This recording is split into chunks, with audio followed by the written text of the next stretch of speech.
നമസ്കാരം. Evening business ന്യൂസിലേക്ക് സ്വാഗതം. ആദ്യം പ്രധാന വാർത്തകൾ. F&O എക്സ്പയറി പൂർണ്ണമായും ഇല്ലാതാക്കാൻ സാധിക്കില്ലെന്ന് സെബി. കോൺസെൻട്രേഷൻ റിസ്ക് ഒഴിവാക്കാൻ വലിയ കമ്പനികളുടെ സൂചികയിലെ വിഹിതം 20% ചുരുക്കി.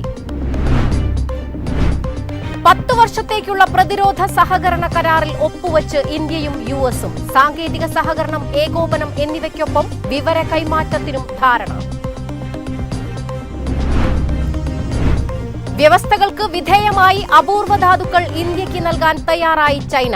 ലൈസൻസ് നൽകിയത് 4 കമ്പനികൾക്ക്. ഓട്ടോമോട്ടീവ്, ഇലക്ട്രോണിക്സ് മേഖലകൾക്ക് ആശ്വാസം. രാജ്യത്തെ ധനക്കമ്മിയിൽ വർധന. വാർഷികാടിസ്ഥാനത്തിൽ 29.4% മുന്നേറ്റമുണ്ടെങ്കിലും സർക്കാരിന്റെ സാമ്പത്തിക അച്ചടക്കം ആശ്വാസമാവുമെന്നും റിപ്പോർട്ട്. രണ്ടാം പാദത്തിൽ മാരുതി സുസുക്കിയുടെ ലാഭം 8% ഉയർന്ന് 3,349 കോടി രൂപയായി. വരുമാനം 13% ഉയർന്നു.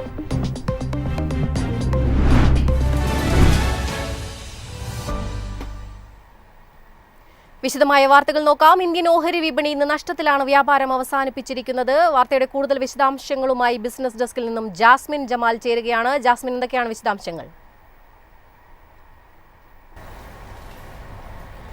ഇന്നത്തെ മാർക്കറ്റിനെ സംബന്ധിച്ചിടത്തോളം ഒരു ഇടിവിൽ തന്നെയാണ് ക്ലോസ് ചെയ്തിരിക്കുന്നത്. ഏതാണ്ട് രണ്ടാമത്തെ ഒരു സെഷനാണ് ഇടിവിൽ ഈ ഒരു ആഴ്ചയിൽ ക്ലോസ് ചെയ്യുന്നത്.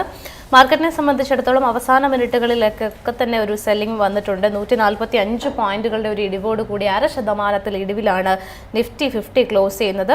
ക്ലോസിംഗിന്റെ ബേസിസിലേക്ക് വരുന്ന സമയത്ത് 25,732 എന്നുള്ളൊരു നിലയിലേക്ക് എത്തിയിരിക്കുന്നു. പ്രധാനപ്പെട്ട ലെവലായിട്ടുള്ള 25,800 ലെവലും കൈവിട്ടുകൊണ്ടുള്ള ഒരു ക്ലോസിംഗ് ആണ് നമുക്ക് കാണാൻ സാധിക്കുന്നത്. എഗെയിൻ ബാങ്ക് നിഫ്റ്റിയിലേക്ക് വരുന്ന സമയത്തും സെല്ലിംഗ് പ്രഷർ സെക്കൻഡ് ഹാഫിൽ കനത്തു. 200-ലധികം പോയിന്റുകളുടെ, കൃത്യം 254 പോയിന്റുകളുടെ ഇടിവിലാണ് നിഫ്റ്റി ബാങ്ക് ഇൻഡെക്സും ക്ലോസിംഗ് എടുത്തിരിക്കുന്നത്. ഈ ആഴ്ചയിലെ അവസാനത്തെ ദിനത്തിലെ ട്രേഡിംഗ് പരിശോധിക്കുന്ന സമയത്ത് സെൻസെക്സ് 400-ലധികം പോയിന്റുകളുടെ ഒരു ഇടിവിലാണ് ക്ലോസിംഗ് നടത്തിയിരിക്കുന്നത്. ഏതായാലും സെക്ടറുകളിലേക്ക് വരുന്ന സമയത്ത് കൂടുതൽ ഇൻഡെക്സുകളും പ്രധാനപ്പെട്ട ഇൻഡെക്സുകളിലെല്ലാം തന്നെ സെല്ലിംഗ് പ്രഷർ ഉണ്ടായിരുന്നു. അപ്പോഴും പിടിച്ചു നിന്നത് PSU ഇൻഡെക്സ് മാത്രമാണ്. PSU ബാങ്ക് ഇൻഡെക്സിനെ സംബന്ധിച്ചിടത്തോളം 1.5% കൂടുതലുള്ള ഒരു മുന്നേറ്റം രേഖപ്പെടുത്തിക്കൊണ്ടാണ് ഇന്നത്തെ ഒരു ക്ലോസിംഗ് സ്വീകരിച്ചിരിക്കുന്നത്. ഓയിൽ ആൻഡ് ഗ്യാസ് ഇൻഡെക്സിലേക്ക് വരുന്ന സമയത്ത് ഒരു അല്പം ഫ്ലാറ്റ് ടു പോസിറ്റീവ് നോട്ടിലുള്ള ഒരു ക്ലോസിംഗ് സ്വീകരിച്ചിരിക്കുകയാണ്. പ്രധാനപ്പെട്ട മറ്റ് സൂചികകളിൽ മെറ്റൽ മേഖലയിലാണ് കൂടുതൽ പ്രോഫിറ്റ് ബുക്കിംഗ് ഉണ്ടായിരുന്നത്. 1% കൂടുതൽ. തൊട്ടു പിന്നാലെ മീഡിയ സൂചികയിലും 1.32% ഇടിവുണ്ടായിരുന്നു. Health care 0.5%, private bank index 0.5% കൂടുതലും ഒരു ഇടിവ് രേഖപ്പെടുത്തിക്കൊണ്ടുള്ള ക്ലോസിംഗ് സ്വീകരിച്ചിരിക്കുന്നു. IT ഇൻഡെക്സിലും 0.5% തന്നെ വീക്ക്നെസ് നമുക്ക് കാണാൻ സാധിച്ചിട്ടുണ്ട്. ഇന്ന് ഭാരത് ഇലക്ട്രോണിക്സ് ആണ് ഏറ്റവും അധികം പെർഫോമൻസ് സ്വീകരിച്ചിരിക്കുന്ന, അല്ലെങ്കിൽ പെർഫോമൻസ് നടത്തിയിരിക്കുന്ന ഒരു ഓഹരി പറയാനുള്ളത്. ക്വാർട്ടർലി റിസൾട്ടുകൾ തന്നെയാണ് അതിന് പ്രധാനപ്പെട്ട കാരണം. സ്ട്രീറ്റ് എസ്റ്റിമേറ്റുകൾക്ക് ഒത്തുയരാനായിട്ട് നമ്പേഴ്സിന് സാധിച്ചിരിക്കുന്നു എന്നുള്ളത് തന്നെയാണ് ഇനിയിപ്പോൾ 3.5% നേട്ടത്തിൽ ഈ ഒരു സ്റ്റോക്ക് ക്ലോസിംഗ് എടുക്കാൻ കാരണമായിട്ടുള്ളത്. ഇന്ത്യൻ ഓഹരി വിപണി ഇന്ന് നഷ്ടത്തിൽ വ്യാപാരം അവസാനിപ്പിച്ചിരിക്കുകയാണ്. വിശദാംശങ്ങൾ നൽകിയത് ജാസ്മിൻ ജമാലാണ്. മറ്റു വാർത്തകളിലേക്ക് നോക്കാം. ആഴ്ചയിലെ F&O എക്സ്പയറി പൂർണ്ണമായും ഇല്ലാതാക്കാൻ സാധിക്കില്ലെന്ന് സെബി. കോൺസെൻട്രേഷൻ റിസ്ക് ഒഴിവാക്കാൻ വലിയ കമ്പനികളുടെ സൂചികയിലെ വിഹിതം 20% ചുരുക്കി. F&O ട്രേഡിംഗുമായി ബന്ധപ്പെട്ട ഡാറ്റ സെബി ശേഖരിച്ചു വരികയാണ്. ഇവ പരിശോധിച്ച ശേഷമായിരിക്കും നിയന്ത്രണ നീക്കത്തിലേക്ക് കടക്കുക. നടപടികൾ ഘട്ടം ഘട്ടമായാണ് നടപ്പാക്കുകയെന്നും പാണ്ഡെ വ്യക്തമാക്കി. ബാങ്ക് നിഫ്റ്റി പോലുള്ളവയിൽ ഏതാനും വലിയ കമ്പനികളാണ് ആധിപത്യം പുലർത്തുന്നത്. ഈ സ്റ്റോക്കുകളിലുണ്ടാകുന്ന മുന്നേറ്റവും താഴ്ചയും സൂചികകളെ വലിയ രീതിയിൽ സ്വാധീനിക്കാറുണ്ട്. ഇത്തരം കോൺസെൻട്രേഷൻ റിസ്ക് ഒഴിവാക്കുന്നതിനായി ഇത്തരം ഓഹരികൾക്ക് സൂചികയുടെ 20% മാത്രമേ വിഹിതമുണ്ടാകൂ. മികച്ച 3 സ്റ്റോക്കുകൾ ഒരുമിച്ച് സൂചികയുടെ 45% കവിയാൻ പാടില്ല. ഇത്തരത്തിൽ മാറ്റങ്ങൾ വരികയാണെന്നും സെബി വ്യക്തമാക്കി. ബാങ്ക് എക്സും ഫിൻനിഫ്റ്റിയും ഡിസംബർ 31-നകം ഇക്കാര്യം പൂർണ്ണമായും നടപ്പിൽ വരുത്തണം. ബാങ്ക് നിഫ്റ്റിക്ക് ഘട്ടം ഘട്ടമായുള്ള സമീപനം സ്വീകരിക്കാം. 2026 മാർച്ച് 31 വരെ സമയപരിധിയുണ്ടെന്നും സെബി അറിയിച്ചു. News desk MyFin TV. 10 വർഷത്തേക്കുള്ള പ്രതിരോധ സഹകരണ കരാറിൽ ഒപ്പുവച്ച് ഇന്ത്യയും യുഎസും. സാങ്കേതിക സഹകരണം, ഏകോപനം എന്നിവയ്ക്കൊപ്പം വിവര കൈമാറ്റത്തിനും ധാരണ. ഇന്ത്യയും യുഎസും തമ്മിലുള്ള വ്യാപാര കരാറുമായി ബന്ധപ്പെട്ട ചർച്ചകൾ പുരോഗമിക്കുന്നതിനിടെയാണ് പുതിയ പ്രതിരോധ കരാർ എന്നതാണ് ശ്രദ്ധേയം. ആസിയാൻ പ്രതിരോധ മന്ത്രിമാരുടെ യോഗത്തിലാണ് യുഎസ് പ്രതിരോധ സെക്രട്ടറി പീറ്റ് ഹെഗ്സെത്തും ഇന്ത്യയുടെ പ്രതിരോധ മന്ത്രി രാജ്നാഥ് സിംഗും കരാറിൽ ഒപ്പിട്ടത്. ലോജിസ്റ്റിക് സൗകര്യങ്ങൾ ഉറപ്പുവരുത്തൽ, പ്രതിരോധ ഉപകരണങ്ങളുടെ സംയുക്ത നിർമ്മാണം എന്നിവയിലും ഇരു രാജ്യങ്ങളും ധാരണയിലെത്തി. കൂടാതെ ഡ്രോണുകളിലും AI അധിഷ്ഠിത യുദ്ധതന്ത്രങ്ങളിലുമുള്ള സംയുക്ത ഗവേഷണം, വികസനം എന്നിവയും ഉറപ്പുവരുത്തും. തദ്ദേശീയ പ്രതിരോധ ഉൽപ്പാദനം, ആധുനികവൽക്കരണം എന്നിവയ്ക്ക് നിർണായകമായ നൂതന പ്രതിരോധ സാങ്കേതിക വിദ്യകൾ സ്വായത്തമാക്കാൻ കരാർ ഇന്ത്യയെ സഹായിക്കുമെന്നാണ് വിലയിരുത്തൽ. ഇന്തോ പസഫിക് മേഖലയിലുടനീളം ചൈനയുടെ വർദ്ധിച്ചുവരുന്ന സ്വാധീനത്തെ പ്രതിരോധിക്കുന്നതിനുള്ള ഒരു സുപ്രധാന നീക്കമായാണ് ഈ കരാറിനെ കാണുന്നത്. മാത്രമല്ല, പ്രാദേശിക സ്ഥിരത ഉറപ്പാക്കുന്ന ശക്തിയായും സമുദ്ര സഹകരണത്തിന് മുൻഗണനയുള്ള പങ്കാളിയായും ഈ കരാറിലൂടെ ഇന്ത്യ മാറുകയും ചെയ്തു. News desk MyFin TV. വ്യവസ്ഥകൾക്ക് വിധേയമായി അപൂർവ ധാതുക്കൾ ഇന്ത്യക്ക് നൽകാൻ തയ്യാറായി ചൈന. ലൈസൻസ് നൽകിയത് 4 കമ്പനികൾക്കാണ്. ഇതോടെ ഓട്ടോമോട്ടീവ്, ഇലക്ട്രോണിക്സ് മേഖലകൾക്ക് ആശ്വാസം. 6 മാസത്തെ കയറ്റുമതി നിയന്ത്രണത്തിന് ശേഷമാണ് അപൂർവ ധാതുക്കളുടെ കയറ്റുമതിയിൽ ചൈനയുടെ ഇളവ് ലഭിക്കുന്നത്. Hitachi, Continental, J Ushin, DE diamonds തുടങ്ങിയ കമ്പനികൾക്കാണ് ഇറക്കുമതിക്ക് അനുമതി കിട്ടിയതെന്ന് വിദേശകാര്യ മന്ത്രാലയ വക്താവ് രൺധീർ ജയ്സ്വാൾ പറഞ്ഞു.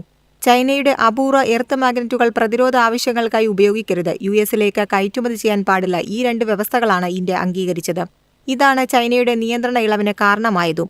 US-നെ ലക്ഷ്യമിട്ട് ചൈന ഏർപ്പെടുത്തിയ കയറ്റുമതി നിയന്ത്രണങ്ങൾ ആഗോള വിതരണ ശൃംഖലയെ തകർക്കുകയും ഇന്ത്യയിലെ ഇലക്ട്രിക് വാഹന നിർമ്മാണത്തെ സാരമായി ബാധിക്കുകയും ചെയ്തിരുന്നു.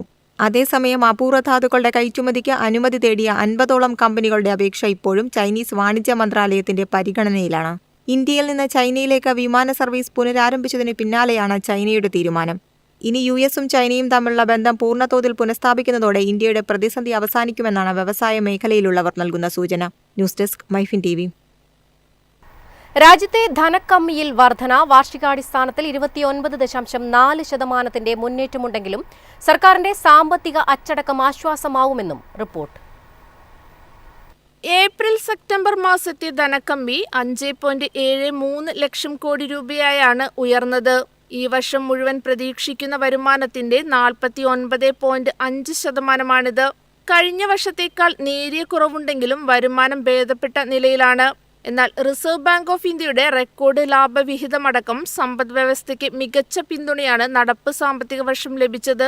സർക്കാരിന്റെ മൊത്ത സാമ്പത്തിക ചെലവും സാമ്പത്തിക വരുമാനവും തമ്മിലുള്ള അന്തരമാണ് ധനക്കമ്മി.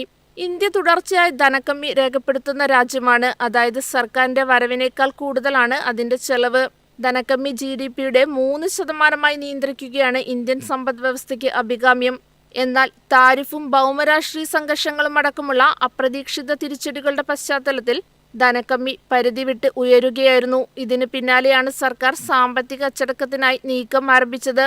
ഇത് ഫലം കണ്ടു തുടങ്ങിയെന്ന സൂചനയാണ് ഇപ്പോൾ സാമ്പത്തിക വിദഗ്ധർ വ്യക്തമാക്കുന്നതും. News desk MyFin TV. രണ്ടാം പാദത്തിൽ മാരുതി സുസുക്കിയുടെ ലാഭം 8% ഉയർന്ന് 3,349 കോടി രൂപയായി. വരുമാനം 13% ഉയർന്നത്. രണ്ടാം പാദത്തിൽ മാരുതി സുസുക്കി ഇന്ത്യ ലിമിറ്റഡിന്റെ സംയോജിത അറ്റാദായം 8% ഉയർന്ന് 3,349 കോടി രൂപയായി. കയറ്റുമതിയിലെ ശക്തമായ വളർച്ചയാണ് ഇതിന് കാരണം. കഴിഞ്ഞ സാമ്പത്തിക വർഷം ഇതേ കാലയളവിൽ കമ്പനിയുടെ സംയോജിത അറ്റാദായം 3,102.5 കോടി രൂപയായിരുന്നുവെന്ന് മാരുതി സുസുക്കി ഇന്ത്യ റെഗുലേറ്ററി ഫയലിംഗിൽ അറിയിച്ചു. പ്രവർത്തനങ്ങളിൽ നിന്നുള്ള അവരുടെ സംയോജിത മൊത്ത വരുമാനം 42,344.2 കോടി രൂപയായിരുന്നു. കഴിഞ്ഞ വർഷം ഇതേ കാലയളവിൽ സംയോജിത മൊത്ത വരുമാനം 37,449.2 കോടി രൂപയായിരുന്നു. രണ്ടാം പാദത്തിൽ കമ്പനിയുടെ മൊത്തം ചെലവ് 39,018.4 കോടി രൂപയായി ഉയർന്നു. കഴിഞ്ഞ വർഷം ഇത് 33,879.1 കോടി രൂപയായിരുന്നു. രണ്ടാം പാദത്തിൽ ആഭ്യന്തര മൊത്ത വിൽപ്പന 5.1% ഇടിഞ്ഞ് 4,40,387 യൂണിറ്റിലെത്തിയതായി കമ്പനി പറഞ്ഞു. സെപ്റ്റംബർ 22 മുതൽ GST മൂലമുള്ള വിലക്കുറവ് പ്രതീക്ഷിച്ച് ഉപഭോക്താക്കൾ വാഹനങ്ങൾ വാങ്ങുന്നത് മാറ്റിവെച്ചതിനാലാണ് വിൽപ്പന കുറഞ്ഞത്. എന്നാൽ കയറ്റുമതി 42.2% വർദ്ധിച്ച് 1,10,487 യൂണിറ്റിലെത്തി. ഇത് ഇതുവരെയുള്ള ഏതൊരു പാദത്തിലെയും ഏറ്റവും ഉയർന്ന നിരക്കാണ്. News desk MyFin TV. ഇന്നത്തെ സ്വർണം വെള്ളി നിരക്കുകൾ. തുടർച്ചയായി കുറഞ്ഞ സ്വർണ്ണവില വീണ്ടും കുതിപ്പിന്റെ പാതയിലാണ്. ഇന്ന് രാവിലെയും ഉച്ചയ്ക്കുമായി 2 തവണയാണ് വില വർദ്ധിച്ചത്. 2 തവണകളിലായി ഗ്രാമിന് 165 രൂപയും പവന് 1320 രൂപയുമാണ് കൂടിയത്. ഇതോടെ പവന് 90,400 രൂപയും ഗ്രാമിന് 11,300 രൂപയുമായി. രാവിലെ 110 രൂപയും ഉച്ചയ്ക്ക് 55 രൂപയുമാണ് ഗ്രാമിന് കൂടിയത്. പവന് രാവിലെ 880 രൂപയും ഉച്ചയ്ക്ക് 440 രൂപയും വർദ്ധിച്ചു. 18 ക്യാരറ്റ് സ്വർണ്ണവിലയിലും ആനുപാതികമായ വർധനവ് രേഖപ്പെടുത്തി. ഗ്രാമിന് 45 രൂപ വർദ്ധിച്ച് 9,290 രൂപയായി. വെള്ളിവില ഗ്രാമിന് 2 രൂപ ഉയർന്ന് 157 രൂപയിലാണ് വ്യാപാരം. പ്രധാന വാർത്തകൾ വീണ്ടും. F&O എക്സ്പയറി പൂർണ്ണമായും ഇല്ലാതാക്കാൻ സാധിക്കില്ലെന്ന് സെബി. കോൺസെൻട്രേഷൻ റിസ്ക് ഒഴിവാക്കാൻ വലിയ കമ്പനികളുടെ സൂചികയിലെ വിഹിതം 20% ചുരുക്കി. 10 വർഷത്തേക്കുള്ള പ്രതിരോധ സഹകരണ കരാറിൽ ഒപ്പുവെച്ച് ഇന്ത്യയും US-ഉം. സാങ്കേതിക സഹകരണം, ഏകോപനം എന്നിവയ്ക്കൊപ്പം വിവര കൈമാറ്റത്തിനും ധാരണ. വ്യവസ്ഥകൾക്ക് വിധേയമായി അപൂർവ ധാതുക്കൾ ഇന്ത്യക്ക് നൽകാൻ തയ്യാറായി ചൈന. ലൈസൻസ് നൽകിയത് 4 കമ്പനികൾക്ക്. ഓട്ടോമോട്ടീവ്, ഇലക്ട്രോണിക്സ് മേഖലകൾക്ക് ആശ്വാസം. രാജ്യത്തെ ധനക്കമ്മിയിൽ വർധന. വാർഷികാടിസ്ഥാനത്തിൽ 29.4% മുന്നേറ്റം.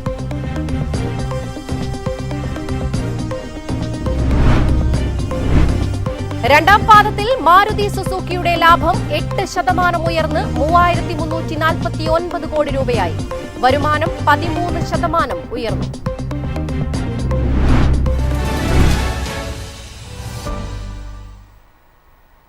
ഇതോടെ ഈവനിംഗ് ബിസിനസ് ന്യൂസ് സമാപിക്കുന്നു. നമസ്കാരം.